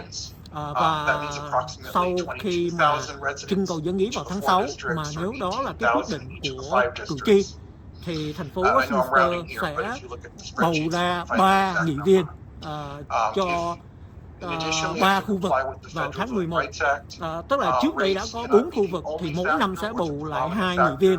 Nhưng mà vì năm nay nếu mà tháng 6 mà chúng ta quyết định không bầu thị trưởng nữa thì vẫn tiếp tục bầu lại 2 nghị viên cho 2 địa hạt, hình như sẽ là địa hạt Khải Quan rồi địa hạt 4, địa hạt 1 gì đó, đại khái như vậy. Nhưng sẽ có một cái nghị viên trong một cái khu vực mới sẽ được ứng cử thay thế cho cái chức thị trưởng. Vì vậy mà bây giờ sẽ phải vẽ lại một cái bản đồ có 5 địa hạt để mà lỡ tháng 11 này mà cử tri quyết định là từ giờ trở đi chỉ có bầu nghị viên thôi thì thành phố Westminster sẽ có cái bản đồ có 5 khu vực và tháng 11 này sẽ có 3 ứng cử viên tranh cử cho 3 khu vực. Because we have communities in Westminster, such as Little Saigon, that are too large to be contained in a single district. And so there needs to be some cái lý do mà họ phải chia khu vực là quý vị biết rồi, tại vì chúng ta là bây giờ cử tri người Mỹ gốc Việt là nói chung chiếm đa số ở thành phố Westminster. Chúng ta chỉ có khoảng 50% thôi, nhưng mà mỗi lần mà bỏ phiếu đó thì người Việt là rất là đoàn kết, rất là đi theo cái tôn chỉ là chủ trương là người Việt bỏ phiếu cho người Việt. Thành ra hầu như là cứ mỗi năm bầu ra 2 nghị viên. Mình có 50% dân số, thành ra lúc nào là cũng sẽ có 2 nghị viên gốc Việt được bầu vô. Thành ra quý vị thấy bây giờ trong hội đồng thành phố có 5 ghế thì hết 4 người là người Mỹ gốc Việt rồi. Đó là lý do tại sao mà người bản xứ người ta thấy là trong tương lai nếu mà cứ theo cái chiều hướng này thì cái người cử tri gốc Việt sẽ bầu cho nhau và cái hội đồng thành phố Westminster sẽ toàn là người Việt. Thành ra họ mới cái tổ chức ACLU đó, họ là những người đấu tranh mà bảo vệ cái quyền lợi gọi là những cái vấn đề vi hiến hoặc là nhân quyền đó, họ mới yêu cầu thành phố Westminster là phải đổi qua cái hệ thống bầu cử theo khu vực, tức là mỗi ứng cử viên, mỗi nghị viên đại diện một khu vực thôi, chứ không có phải như hồi xưa mà cả thành phố bỏ phiếu cho 2 nghị viên và cả thành phố bầu cử cho thị trưởng. Thì thực sự họ yêu cầu như vậy, nhưng mà nếu mà thành phố Westminster không đồng ý thì họ sẽ kiện thành phố. Và cái tổ chức này là cái nó gọi là cái record đó, cái kỷ lục của họ từ xưa đến giờ đó, cái thành tích của họ là bất bại. Có nghĩa là khi mà họ đến cái thành phố nào họ đòi phải chia khu vực mà cái thành phố đó không chịu làm theo ý họ kiện thì họ luôn luôn là thắng. Mà các bạn biết khi mà họ thắng như vậy là thành phố phải bồi thường tiền luật sư cho họ. Thành ra thành phố Westminster khi mà thấy cái tổ chức này họ yêu cầu thì cuối cùng là phải làm theo lời họ.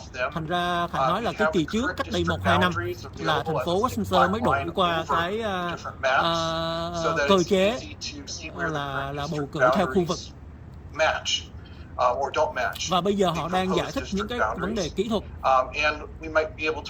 Tức là bây giờ nếu mà lên internet, lên mạng thì sẽ có cái link, có cái địa chỉ mình bấm vào đó để mà mình vào mình xem những cái bản đồ, tức là những cái đề xuất, nó gọi là những cái bản thảo đó, những cái bản thảo của nhiều người. Cái cô Terry Ray này, cô nói là cô cũng thảo ra 5 cái bản đồ theo ý của cổ nạp vào. Thành ra nói chung ai cũng có quyền để trình cái bản thảo của mình, rồi sẽ có sự xét duyệt hoặc là bỏ phiếu trưng cầu dân ý là sau đó, rồi cuối cùng để chọn ra những cái bản đồ nào, những cái mẫu nào mà sẽ được hội đồng thành phố thông qua. Đó, trong đây họ nói là năm nay thì họ sẽ phải thông qua vừa một cái bản đồ 4 địa hạt và một cái bản đồ 5 địa hạt. Và họ nhận được 4 cái mẫu cho 4 địa hạt và 3 mẫu cho 5 địa hạt. Và cái ủy ban chuyên môn chuyên nghiệp thì họ là vẽ mỗi cái như vậy là có 2 cái bản đồ, 2 cái bản thảo, tức là 2 bản thảo cho 4 địa hạt và 2 bản thảo cho 5 địa hạt. potentially a question in 5 district maps as to which Và những district cái District bản thảo 5 này gets thì assigned to. 4 địa hạt sẽ Of bắt course, đầu bằng cái District số 5 4 is và 5 currently địa the hạt sẽ bắt mayor's đầu bằng cái position. số 5. And Và as cái elected những cái citywide, bản đồ 401 và most of these 406 maps have opted to sẽ có simply 4 địa number hạt và from west những cái to bản east. đồ 501 và And so we have 505 sẽ adopted có that 5 địa hạt. convention here tonight, although that is a decision that Và giống như Khải nói á, những cái địa hạt đó thì sẽ được chọn ra để mà ứng cử viên nào sẽ ra ứng cử cho cái địa hạt đó vào cái năm nào thì nó dựa trên cái số của cái địa hạt đó. Có nghĩa là khi mà vẽ địa hạt như vậy thì giống như vậy nè, đây có địa hạt. I'm happy to say that all of the maps that we have received from the community as well as the NDC maps meet the basic legal requirements. Ông ta nói là những cái bản thảo mà nộp vô thì đều hội đủ những cái điều kiện theo luật định. They each have the same analysis under the Voting Rights Act. Each of our 4 district maps has 2 majority Asian American districts by citizen voting age population. Và mỗi cái bản đồ vậy đều có 2 cái khu có nhiều người Việt. Majority Asian districts by citizen voting age và population. có khu thì có người Latino, có khu thì có each người of the da trắng. maps has a slightly higher concentration of Latino residents, as well as, in most of these maps, somewhere in the neighborhood of 45% Asian American in District 2 as well. And so in each of the maps, districts 3 and 4 are going to be Thì nói chung Khải sẽ cố gắng để Khải sắp xếp, nếu mà Khải chuẩn bị có máy móc, phương tiện, dụng cụ đầy đủ thì Khải sẽ làm những cái chương trình để mà Khải sẽ làm những cái clip để mà cũng góp phần cập nhật thông tin cho các bạn.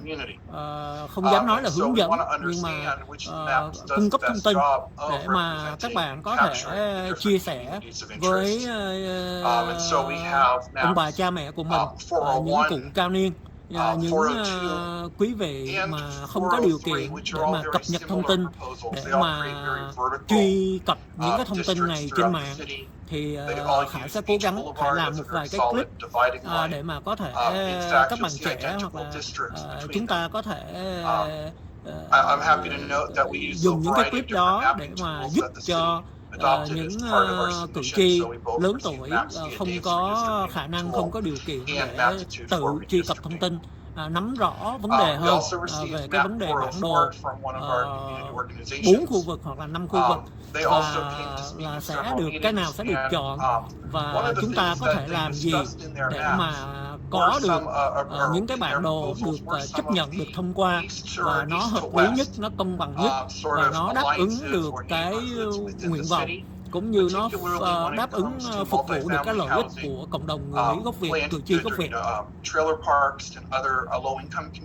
Tức là trong đó có nhiều yếu tố lắm, như họ nói là những khu nhà tiền chế, những khu thu nhập thấp, đại khái nói chung có nhiều cái yếu tố giả dụ chủng tộc, rồi vấn đề giống như là lối sống, giống như phải nói nhà tiền chế, hoặc là những khu ổ chuột, hoặc là những khu nhà mái ngói, đại khái như vậy. Tức là tùy cái cách mình nhìn thì mỗi người có một cái cách nhìn riêng để gọi thế nào là công bằng, thế nào là hợp lý. Bởi vậy đây là họ sẽ công khai, họ đem ra trưng cầu dân ý thảo luận. Khải không biết là cái quyền quyết định cuối cùng là của Hội đồng thành phố hay là sẽ trưng cầu dân ý, thì từ từ Khải sẽ hỏi lại. Đó, rồi những người mướn nhà hoặc là những cái nhà riêng biệt, đại khái như vậy.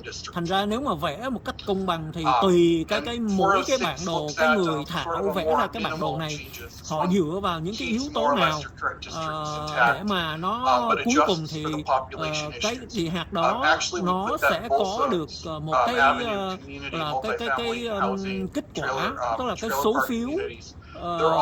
Thứ nhất là nó đồng đều, nó công bằng và nó hợp lý. Đó, đại khái như vậy. So nó again, là trying to listen tức to là what nó we've gọi heard là in those representative meetings á, and try tức to là keep those có communities những together. cái ứng cử viên, nghị In viên sẽ particular, đại diện one of the cho things tất cả you'll look mọi see người, with some of cộng đồng nào cũng được just the đại diện. numbers we see in these maps Đó là is that ý phải nói 404, đây không chỉ là 405, chủng and tộc, 406 tức là nói về each create a district that is giới tính, nói về approximately thu nhập, 28% nói về Latino sở thích, by nói về citizen lối voting age sống. or eligible Tức voter là nói chung population là mình phải in Area 2. And one of the ways they nhìn từ do mọi that góc is độ by để mà going as far mình south chia as cái both thành phố ra thành những cái khu Westminster vực Mall, but not crossing that, một cách not hợp crossing lý, the để mà 405 mỗi khu vực Falls nó có Avenue một cái sắc thái riêng, to get the nó area có south một of the đại Memorial diện Park. cho một cái nhóm nào đó riêng, để cuối In cùng addition, we là received chúng ta several có 5 5 district hay là 4 maps. thành viên hội đồng thành 501 phố, and 502 và họ sẽ đại diện cho were tất both cả submitted by the same individual. mọi người một cách công bằng. And Ví they're dụ both như vậy. very vertical maps. Đó, đây là nãy giờ các bạn thấy là mình đang We xem also qua những see cái bản that đồ we also got 502, 4503. 503. Đó Which thì is from the giả same dụ họ community chia, có organization cái thì nó submitted chia theo kiểu giống như 404, không cần biết gì hết, cứ as well. cứ gặt And then chia ra, giống to add to chia the bánh á, cứ cắt ra đều thành là 5 khúc. Còn có cái thì họ chia ra là họ dựa theo những yếu tố nào đó, thành ra các bạn thấy nó có góc cạnh, rồi có cái thì nó chia theo vế nằm ngang, có cái nó chia theo hướng nằm dọc, có cái nó lại xéo, có cái nó lại có một cái cục ở giữa, ví dụ như vậy. Thì cái đó là mình phải tìm hiểu coi họ dựa vào đâu để mà họ vẽ như vậy. Tức là nhiều khi họ chỉ cần lấy một cái khu ổ chuột nào đó thì họ biết là cái khu đó nó sẽ giúp cho cái địa hạt này nó nghiêng về một cái, giống như các bạn thấy cái 505 này nó lại chia ra cái góc nằm ngang, chứ nó không có chia theo cái hướng nằm dọc.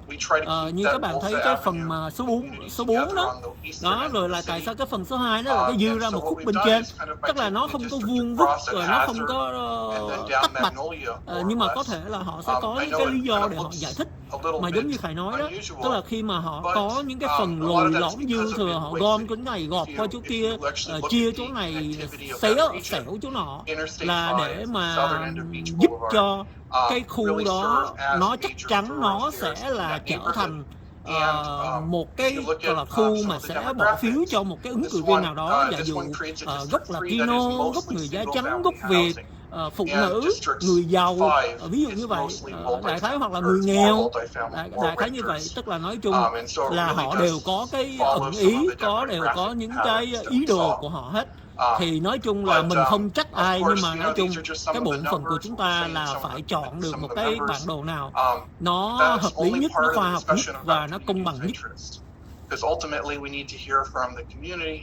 Và đương nhiên là mình phải hội đủ những cái yếu tố nó gọi là Fair Maps Act, thì có quy định của chính phủ, quy định của pháp luật, thì họ cũng có những cái yếu tố mà mình phải tuân thủ. Thì theo cái ông này ông nói thì những cái bản đồ được nạp vô thì đều tuân thủ, đều hội đủ những cái điều kiện đó.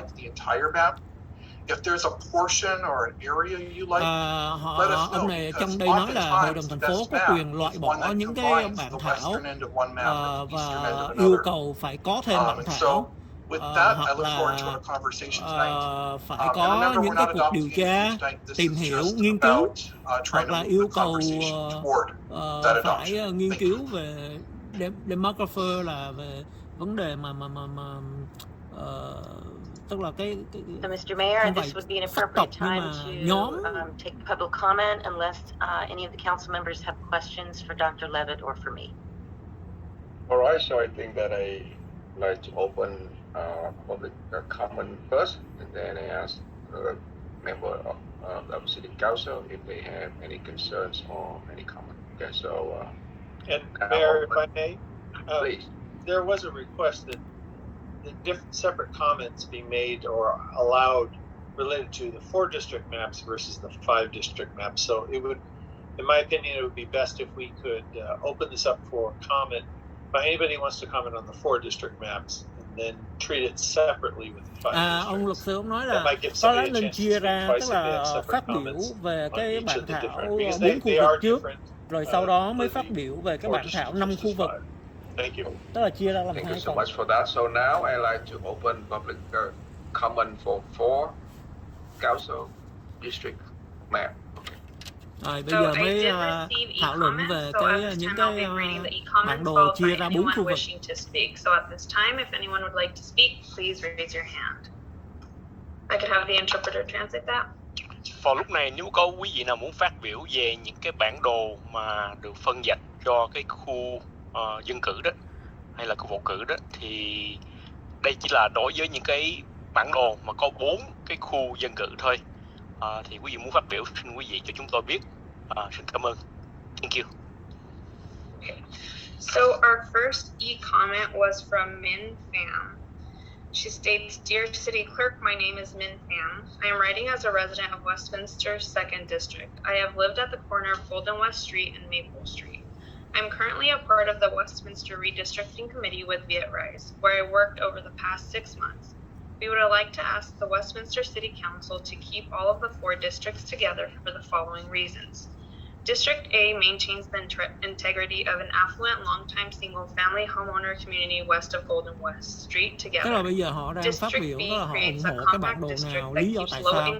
Tại vì Khải và có lẽ là quý vị cũng không có nghiên cứu qua cái bản đồ, thành ra có lẽ là chúng ta nghe thì chúng ta cũng không nắm được vấn đề. Thành ra Khải cũng sẽ không có thông dịch, mà Khải chỉ nói là nếu mà các bạn nào muốn tìm hiểu thêm thì có thể vào cái trang nhà của thành phố Westminster, thì có lẽ họ sẽ có những cái đường dẫn để mà chúng ta vào xem những cái bản đồ, và cũng như là chúng ta sẽ nghe lại những cái lời phát biểu này, hoặc là họ sẽ có phần tóm tắt, họ sẽ tóm tắt qua một cái bản viết, tức là transcript, tức là họ sẽ có những cái bản tóm tắt cái buổi họp đó bằng chữ viết, thì chúng ta có thể theo dõi để hiểu sơ sơ nội dung của những cái bài phát biểu.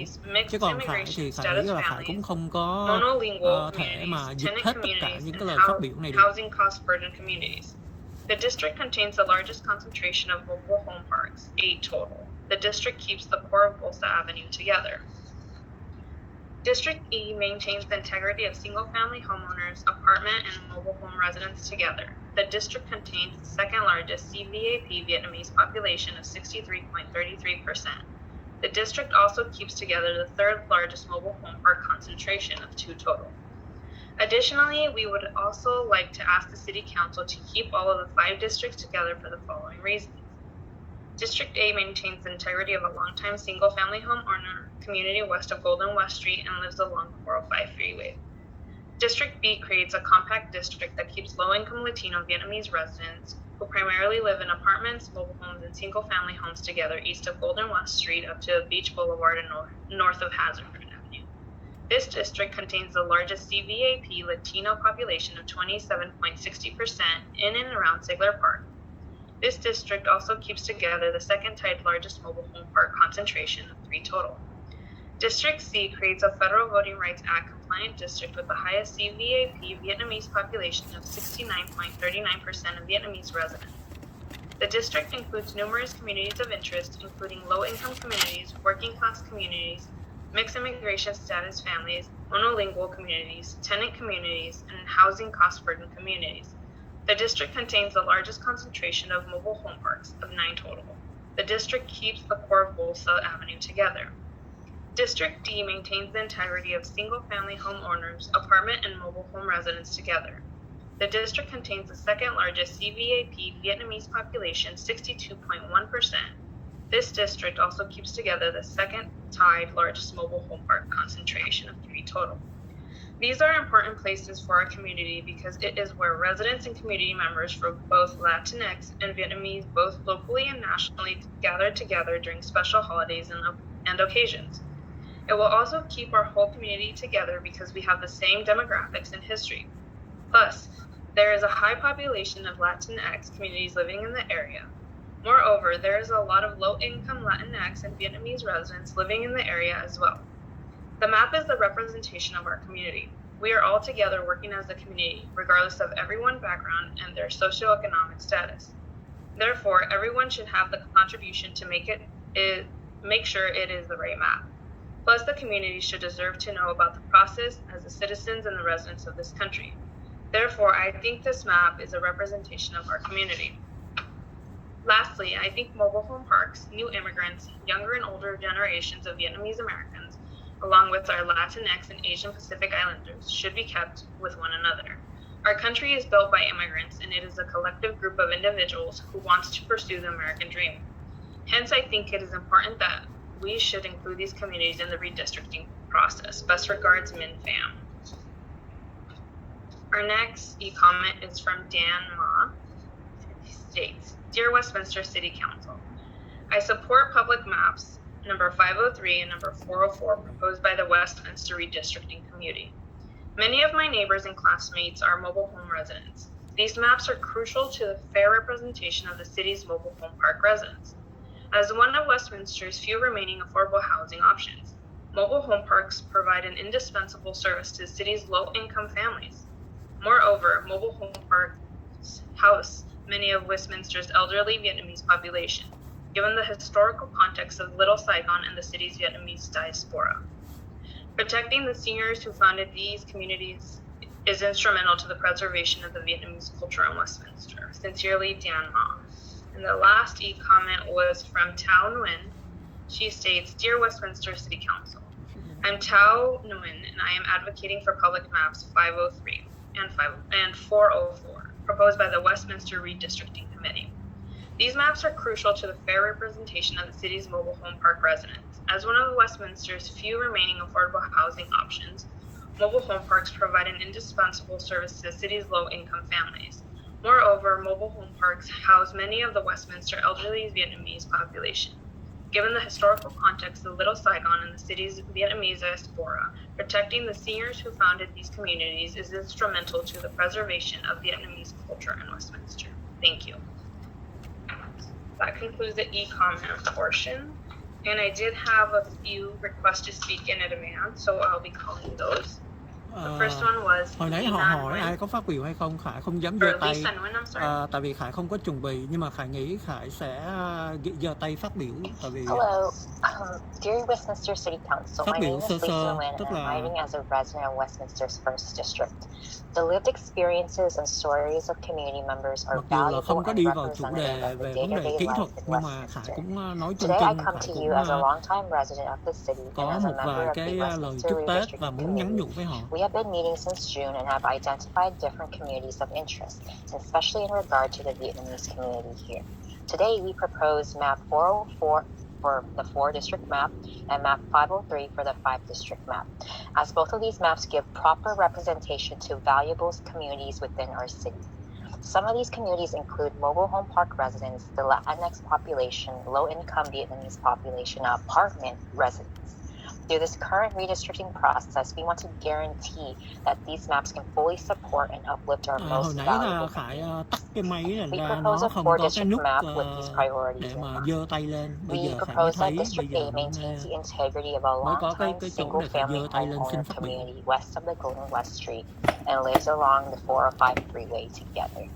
We propose that District B creates a compact district that keeps low-income Latino and Vietnamese residents who primarily live in apartments, mobile homes, and single-family homes together, east of the Golden West Street up to Beach Boulevard and north of Hazard Avenue. This district contains the largest CVAP Latino population at 27.60% in and around Sigler Park. District C creates a Federal Voting Rights Act compliant district with the highest CVAP Vietnamese population of 69.39% of Vietnamese residents. This district includes numerous communities of interest. Much of it is low-income communities, working-class communities, mixed immigrant status families, monolingual communities, tenant communities, and housing cost burden communities.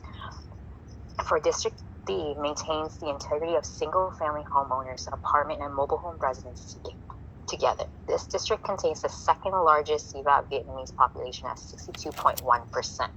This district also keeps together the second tied largest mobile home park concentration with 3 in total. Next, we propose the 5-district map with these priorities in mind. We propose that District A maintains the integrity of an affluent, long-time single-family homeowner community west of Golden West Street together. And also for District B to create a compact district that keeps low-income Latinos and Vietnamese residents together who primarily live in apartments, mobile homes, and single-family homes across the Golden West Street up to Beach Boulevard and Hazard Avenue. District C also creates a Federal Voting Rights Act compliant district and a district that contains the second largest mobile home park concentration with 4 in total. And this district contains a large number of low-income Vietnamese, white, and Latino population. We propose that District D creates a Federal Voting Rights Act compliant district with the highest CVAP Vietnamese population of 71.63% of Vietnamese residents. And this district also includes numerous communities of interest that are low income, working class, mixed immigration status, monolingual and tenant communities, and also housing cost burden communities. And this district also contains the largest concentration of mobile home parks with 8 in total. This district also keeps the core of Bolsa Avenue together. Lastly, District E maintains the integrity of single-family homeowners, apartment, and mobile home residents together. This district contains the second largest CVAP Vietnamese population at 63.33%. This district also keeps together the third largest mobile home park concentration with 2 in total. We must keep our communities together. I strongly urge you to adopt the maps created by the Westminster Redistricting Committee that includes these communities of interest and to keep these various communities of Westminster intact. Thank you so much.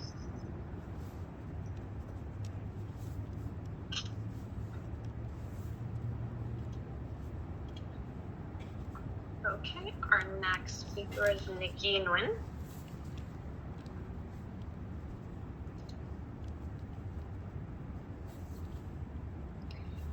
Hello, dear members of the City Council. My name is Nikki Nguyen, and I am a resident of Westminster's 1st District, as well as a member of the Westminster Redistricting Committee. As many folks have mentioned, we are a group of Westminster residents who have been regularly meeting for more than half a year, researching and working towards advocating for an equitable redistricting for our communities. Giống như Khải nói là những cái người này họ phát biểu là họ ủng hộ một cái bản đồ nào đó mà bản thân Khải cũng không có trong tay, cũng không có theo dõi. Có lẽ quý vị cũng vậy, thành ra chúng ta không biết là họ ủng hộ và họ trình bày những cái chi tiết đó thì mình cũng không nắm được, thành ra Khải sẽ không có giải thích. Sẽ không có gọi là không có thông dịch. 3, the low-income Vietnamese population, and 4, apartment residents. In the past iterations of our city maps, the district lines have fallen short of adequately taking into account the geographic locations of the aforementioned communities, and we see this current redistricting process as a way to more fully support the critical communities of Westminster. We propose the 4-district map number 404 with these priorities in mind. Namely, District A maintains the integrity of long-time single-family homeowner community west of Golden West Street and lives along the 405 freeway together. District B creates a compact district that keeps low-income Latino and Vietnamese residents who primarily live in apartments, mobile homes, and single-family homes together east of Golden West Street up to Beach Boulevard and north of Hazard Avenue. This district contains the largest CVAP Latino population at 27.60% in and around Sigler Park, and this district also keeps together the second tied largest mobile home park concentration at 3 total. District C creates a Federal Voting Rights Act compliant district with the highest CVAP Vietnamese population of 69.39% of Vietnamese residents. This district includes numerous communities of interest, including low-income communities, working-class communities, and mixed immigration status families, as well as monolingual communities, tenant communities, and housing cost-burden communities. This district contains the largest concentration of mobile home parks with 9 total. This district also keeps the core of Bolsa Avenue together. Lastly, for the 4-district map, District D maintains the integrity of single-family homeowners, apartment, and mobile home residents together. This district contains the second largest CVAP Vietnamese population at 62.1%. This district also keeps together the second tied largest mobile home park concentration with 3 total. For District Map 5, number 503, we put these forward because District A maintains the integrity of like District 4. Khải sẽ phát biểu nhưng mà Khải sẽ không có ủng hộ cái bản đồ của bản thảo nào hết. Khải chỉ nói chung và đương nhiên là Khải chỉ muốn nhắc nhở họ là cố gắng để mà thông qua cái apartments, tức mobile là homes, and thực hiện được cái single-family cuộc homes trưng cầu together dân ý east of để Boulder mà West cử Street, tri có quyền up quyết to định, Beach và Boulevard hy north vọng of HĐ là cử Avenue. tri của This district Westminster sẽ contains bãi the bỏ largest CVAP Latino population at cái cơ chế 29.29% bầu cử in thị and around trưởng Sigler Park. để mà sau này chỉ District C sẽ creates a bầu federal voting rights 5 nghị act viên compliant district cho in a district that Westminster mà thôi. contains the second largest mobile home park concentration with 4 total, and also has a large number of low-income Vietnamese, white, and Latino population. District D creates a federal voting rights act compliant district with the highest CVAP Vietnamese population of 71.63% of Vietnamese residents. This district includes numerous communities of interest, including low-income, working-class, mixed-status families, monolingual, tenant, and housing cost-burden communities. With a total of 8 mobile home parks, this has the largest concentration of mobile home parks throughout the city. This district also keeps intact the core of Bolsa Avenue. Lastly, District E maintains the integrity of single-family homeowners, apartment, and mobile home residents together, and contains the second largest CVAP population of Vietnamese people at 63.33%, and is the third largest mobile home park concentration with 2. Tức là những người này họ nắm được, thành ra họ nói về cái bản đồ nào nó có quy hoạch những cái khu nhà tiền chế, những khu nào có người Việt đông, đại khái như vậy. Thì nó có vẻ là chi tiết kỹ thuật hơn. Number 404 and 503. Thank you.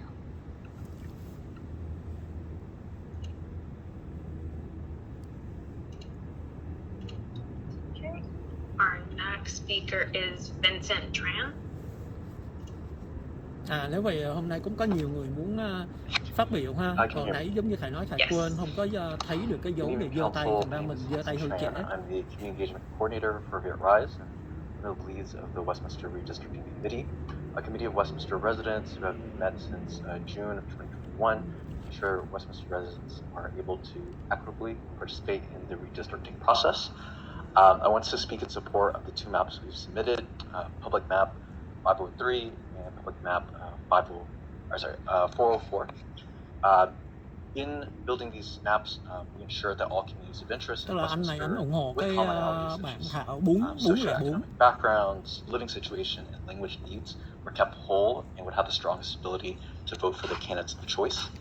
In particular, we paid close attention to ensure that low-income and housing burdened communities, such as apartment and mobile home renters, will be kept together to strengthen their voice, ensure that their needs are prioritized by their representatives. Westminster is a thriving and dynamic community that is growing more and more vibrant each year. What makes the city special and unique is its housing affordability and status as the capital of Vietnamese overseas community. This past weekend, as the Debt Parade marched along Bolsa Avenue, we not only saw the vibrant Vietnamese businesses, but also over 5 mobile parks, primarily occupied by Vietnamese, Latino, white seniors who have lived in Westminster for decades. These residents typically are low income. They rely on in-language services offered by the numerous businesses in Westminster and on Bolsa Avenue, such as visiting doctors' offices, lawyer offices, and also getting their daily necessities at the numerous Vietnamese grocery stores in and around Bolsa Avenue. And as rent increases and Westminster develops, these residents are at risk of being displaced, and it's necessary to ensure their voices are represented on this council. And many of these residents are refugees. They came here after 1975 looking for their new home, and many of them decided to live in Westminster, and they are the core, they are the heart of the community, and we should provide them best ability to have their voices heard and their needs addressed. But the current Westminster City Council district maps splits the mobile home parks, particularly on Bolsa Avenue, into 2 districts, currently District 3 and 4, which limits their representation on the council. Thus, please ensure our most vulnerable communities are kept together by keeping the majority of mobile home parks located on Bolsa Avenue, also on Westminster Avenue together. Khải bỏ tay Khải xuống tại vì Khải sẽ chờ là sẽ phát biểu vào cái phần mà bản vẽ 5 địa hạt. Tại vì Khải nghĩ cái phần phát biểu Khải nó liên quan đến 5 địa hạt nhiều hơn là 4 địa hạt. For years to come. So please choose public map 503 and public map 404. Thank you. Anh này thì anh nói luôn là 503, 404. Mà hình như đây là chỉ nói đến cái phần. Our next speaker is Terry Rains. Rồi bây giờ đến cô Terry Rain. Good evening. This testimony is about the draft 4 district maps. I will be providing separate testimony about the draft 5 district maps. Thì cô này cô cũng nói vậy, cô sẽ phát biểu về cái 5 bản đồ 5 địa hạt sau. Thì Khải cũng vậy, phải chờ. Never been adopted by this council in 2019. Priority should be given to ensuring both sides of Bolsa Avenue between Magnolia Street and Worker Street, aka Little Saigon, are kept together in a single district, specifically the district with the highest possible concentration of Vietnamese voters. Vietnamese voters must be provided a distinct advantage and opportunity to select someone to represent their unique interest in the Little Saigon area. Maps 401, 402, and 403 achieve both of these goals. District 4 in all 3 of these maps puts Little Saigon solidly into District 4, which is up for election in 2022.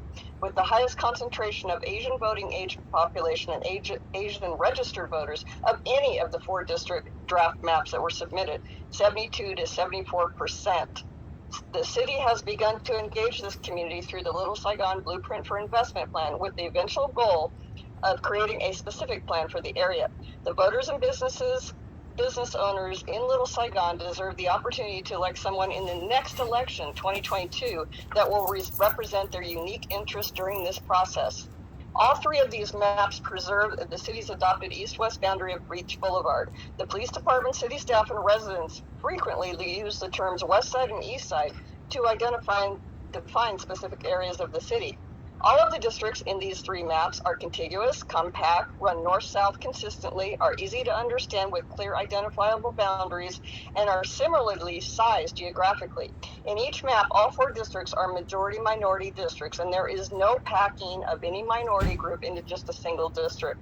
The Westminster Redistricting Coalition, who submitted map 404, opine the largest concentration of mobile home parks should be kept in 2 districts, with 1 district containing a majority of the city's mobile home parks. Maps 401, 402, and 403 actually exceed the coalition's goal and their map 404 in doing just that, with 53 to 59% of the city's mobile home parks concentrated in District 4 versus 53% in District 3 of their map 404. These 3 maps also meet or exceed the coalition's goal and map 404 in keeping low-income apartment dwellers together, especially in the primarily Latino areas around Sigler Park and the primarily Vietnamese areas along Bolsa Avenue. These 3 maps also exceed the coalition's goal and map 404 in keeping the higher income single-family owned homes together in District 1 by several percentage points. Map 404's District 1 is not compact, is much larger geographically than the other districts, and awkwardly reaches all the way across town, bypassing one population for another. Map 404 also shifts a large number of voters into different election years, disenfranchising many and possibly disrespecting voter choice. District 1 in particular provides a large number of voters in the current districts 2 and 3 who just voted in 2020 to vote again in 2022, while causing many of the voters in the existing District 1 to wait another 2 years until 2024 to vote, when they should have been voting in 2022. NDC submitted maps 404 and 405. These 2 maps have the highest total population deviation of the 4 district maps submitted. District 3 and 4 in both of these maps have the largest total populations. If the city succeeds in annexing all or part of Midway City in the near future, these 2 districts will grow even more. Future population growth consideration is a requirement. Map 405 is problematic. District 4 reaches all the way across town from the farthest east point of the city at Ward Street all the way to Golden West Street in the middle of the western half of the city. This could be construed as an attempt to dilute and bypass the lower-income Asian population on the far east side in order to reach a distant chunk of a wealthier white population and households on the west side. Map 406 is also problematic. One side of Bolsa Avenue between Magnolia Street and Bouchard Street within Little Saigon is in District 3 and the other side is in District 4. This area is a well-defined community of interest and should remain in a single district if at all possible.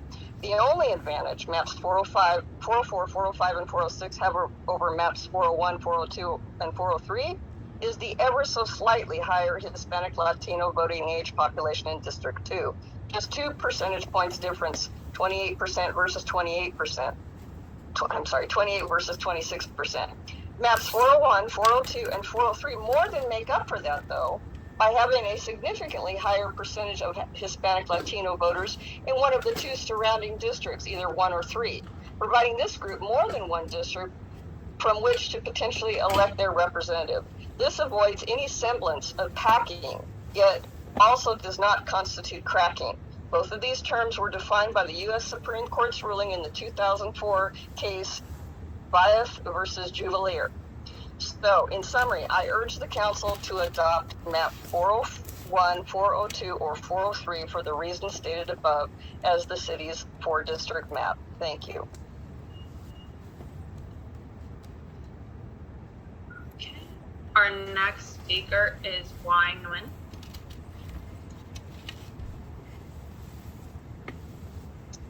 Hello, and thank you for this opportunity. My name is Eaton Nguyen, and I am a resident of Westminster's 4th District. And I would like to encourage support for public maps 503 and 404 as proposed by the Westminster Redistricting Committee. As previously mentioned, maps 503 and 404 were developed with community input over the course of more than half a year. These maps reflect the lived experience of key communities of interest, communities who are stakeholders in the outcome of the redistricting and are your constituents. These communities include those who are low income, racial minorities and people of color, working families, and people living in mobile home parks. The 2 proposed district maps, number 503 cái and laptop này cái âm thanh These nó rất là maps nhỏ. better Khải represent quên lần interests tới nếu mà of Khải these dùng cái communities, này thì Khải particularly sẽ those who live in mobile home parks. mang theo cái loa, As a phải member gắn of the cái Vietnamese loa American rời community in để Westminster, cái tiếng nó I lớn know hơn. that these mobile parks are home to many of the elderly Vietnamese Americans living in the city of Westminster. We are very much a community of refugees and migrants. And as such, our heritage and history lie in the knowledge and experiences of that elderly Vietnamese generation. Westminster is situated centrally in what we call Little Saigon, a place with a name that harkens not only to our identities as Vietnamese Americans, but also our history as refugees from South Vietnam. It is in a site of historical significance that, as members of this community, we have an obligation to protect. Protecting the seniors, who are perhaps the most vulnerable within our community, is in part a moral responsibility. Maps adopted should ensure that their homes remain their homes, as these seniors are essential to the preservation of what we call Little Saigon. I strongly encourage the City Council to adopt either of these maps. Thank you.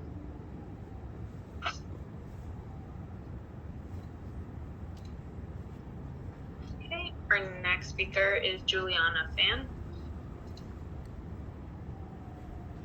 Hello, can you hear me? Yes.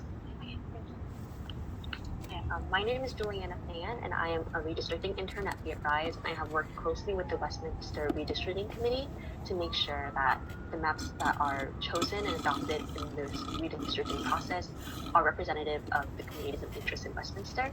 In particular, we were interested in low-income Latinx communities, people who live in mobile home parks. We want to include the Vietnamese population, refugee populations, and many other populations and communities of interest in Westminster. These maps were created for numbers 404 and 503 in the efforts of making sure that those people were heard and were part of the process, and that their votes would be considered more seriously in the elections to come. We hope that these maps will be adopted so that we will make sure that those people get the representation they need. And in particular, as a Vietnamese American living in nearby Winter Park, the city of Westminster means a lot to me and my culture and my family and the community I'm involved in. So I want to make sure that the people there are able to preserve that culture, and that the people that are at risk and that are underserved in the city are able to get the help they need. Thank you.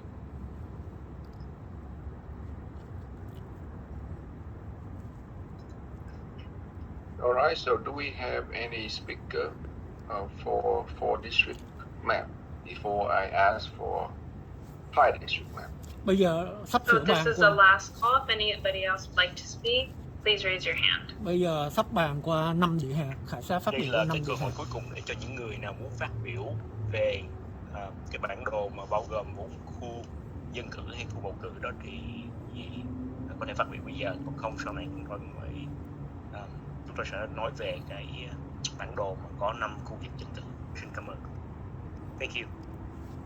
Alright, I don't see any hand raised for 4 district maps, so now I'd like to ask any member from the public have any comment for 5 district map.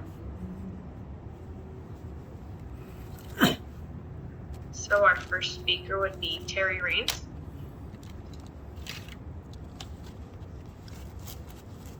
Good evening. This testimony is about the draft 5 district maps. Most of these 5 district draft maps would be a vast improvement over the current 4 district map, which again should never have been adopted by this council in 2019. Having 5 districts will greatly improve the diverse representation opportunities for our residents. But creating a 5 district map using the same reasoning as the 4 district map is a bit challenging, especially not having the interactive tool or the demographic percentages available to us until after the map submission deadline. I think ultimately the best 5 district map will be one that incorporates characteristics from several of these draft maps. Each of these 5 district draft maps have pluses and minuses, and none are perfect, at least not yet. I like maps 501 and 502 and 504 visually.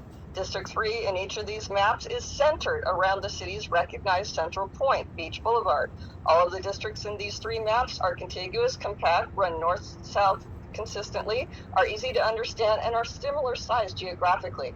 That finger you see pointing west in District 5 on maps 501 and 502 actually preserves the integrity of the neighborhood west of Pensacola Street and east of Burning Tree Street between St. Andrews Avenue and Palos Verdes Avenue. All districts are majority minority districts, and there is no packing of any minority group into a single district. However, none of these 3 maps keep both sides of Bolsa Avenue between Magnolia Street and Brookhurst Street, aka Little Saigon, entirely in a single district, but they do come close to doing so. On the other hand, map 503 submitted by the Westminster Redistricting Coalition and map 505 submitted by NDC do keep both sides of Bolsa Avenue between Magnolia and Brookhurst, aka Little Saigon, in a single district. District 4 in map 503 and District 5 in map 505. 4 of the 5 districts have a district with an Asian voting population of 70% or above, with District 5 of map 505 at the highest with 74%. As mentioned earlier, Vietnamese voters must be provided a distinct advantage and real opportunity to elect representatives to represent their unique interests in the Little Saigon area. Map 503 has the highest concentration of mobile home parks. The 503, the highest concentration of mobile home parks in a single district, with 47% of the city's parks in District 4, followed by 41% in District 5 of maps 501, 502, and 504. All 5 maps preserve the highest concentration of lower-income Hispanic Latino households around Sigler Park in District 2, with Hispanic Latino citizen voting age populations of 28 to 29%. NDC's map 505 appears to be an anomaly compared to the other maps, both in design and demographics. The way that the districts are numbered seems really odd reading left to right. The entire 405 corridor is just in 2 districts, 1 and 3. District 3 is virtually twice the size geographically of District 4 and is spread out over most of the southernmost portion of the city. A candidate for District 3 would be at a distinct disadvantage having to campaign over such a broad geographic area compared to candidates in other districts. District 3 also awkwardly reaches for and pulls Westminster Mall on the west side of the city into a district primarily based on the east side. District 3 also creates a second wealthy white district with a white voting age population of 33% in addition to District 1 at 48%, and household incomes over $75,000 at 51% in addition to District 1 with 59%. Now this could conceivably be challenged by voter rights activists. It would be great news, though, for the often ignored white minority voters in this city. I urge Council to adopt a 5-district map that is most consistent in appearance, methodology, and reasoning with whatever 4-district map Council chooses to adopt and vice versa. Regardless of what is decided tonight for item 6.1, whether to include a 5-district map with the June elective mayor ballot measure or not, it is imperative that this Council discuss and adopt a 4-district map at the same time they adopt a 5-district map. There should be reasonable consistency and similarity in the thought process, methodology, and reasoning for selecting a 4-district map as selecting a 5-district map to the extent possible. In my opinion, the City Attorney's Office and staff have really dropped the ball in this redistricting process. There have been countless delays, errors, and omissions, and an overall lack of responsiveness and transparency to the public. In other words, too little, too late. Remember the old saying, lack of planning on your part does not constitute an emergency on our part? Except that it has, which is unacceptable. Whichever map this Council adopts, it is us, the voters and residents of this city, that will have to live with it for the next 10 years. Keep in mind, selecting a map must have nothing to do with your personal political agendas or where you live or your political aspirations. State law actually forbids considering incumbent impacts. I implore each and every one of you to take this process seriously, do your homework, tức là khi study mà the chia maps, ra chọn ask a cái lot địa of hạt questions, đó, and most đừng có importantly, đặt cái listen quyền to lợi, cái us, tương the lai people of this city. của mình It is your để mà job chọn to serve cái bản us, đồ not nó the có other way lợi around. cho cái Thank you. chức vụ của mình khi mà mình ra ứng cử trong tương lai. Okay, our next speaker is Kai Mindell. Hi. Yes, first of all, I'd like to thank and commend Council Member Taido for proposing switching to a rotating mayoral system, and Council members Kimberly Ho and Vice Mayor Carlos Menzo for supporting it. And I hope you all will do your best to put this measure on the ballot in June this year, so voters can decide if they want to keep electing their mayor directly or not this November. I hope you all would find it deep in yourself to come to a just and wise decision to pick a map, or for now 2 maps, that would give us the chance to vote for our council members, representatives, that would represent all of our residents logically, fairly, and effectively. Happy Lunar New Year. Wishing everyone a healthy, happy, and prosperous Year of the Tiger. God bless. Thank you.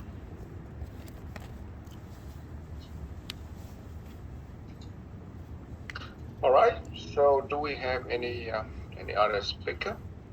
So this is the last call. If anybody else would like to speak, please raise your hand. Nếu có gì nào còn muốn phát biểu. Ok, nếu vậy là Khải cũng là người cuối cùng phát biểu.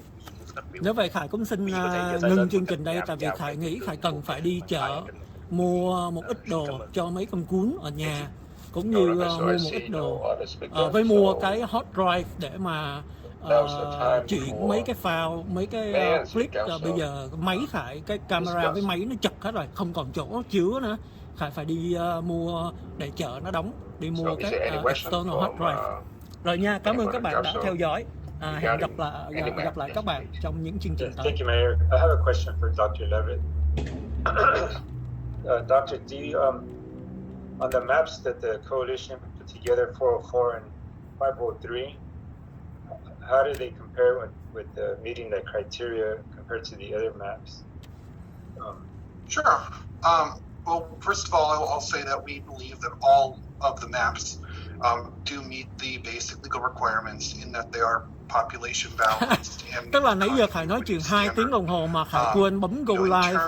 Kính thưa các bạn, nãy giờ là trên cái Facebook Khải Minh Đào, Khải nói chuyện, Khải để máy mà Khải không có bật go live. Nãy giờ Khải ngồi, Khải chỉnh máy, Khải nói 2 tiếng đồng hồ. Thành ra bây giờ thôi coi như là chỉ có được 5 giây Khải chào các bạn thôi. Nãy giờ Khải có mở máy nhưng mà hoàn toàn là Khải không có bấm go live. Thành ra các bạn nào theo dõi thì có thể theo dõi ở trên cái Facebook Khải Đào. Chào các bạn.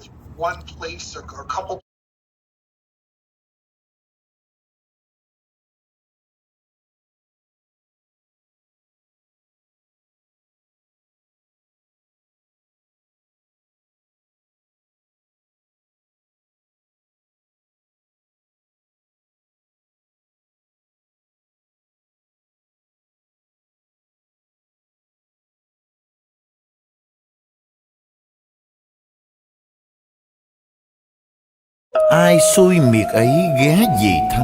Bún cá phở quyên vẫn mãi thèm, hầm rục xương cá ngọt liệm, chả cá vàng tươi ngon giòn, nước lèo bốc khói thơm ngát, tương hành chanh ớt. Chị mời em ăn tô bún cá chứa chan tình người. Xin mời quý vị đến với phở quyên, ăn một lần lại muốn ăn thêm. Phở quyên 714 896 0928 896 0928.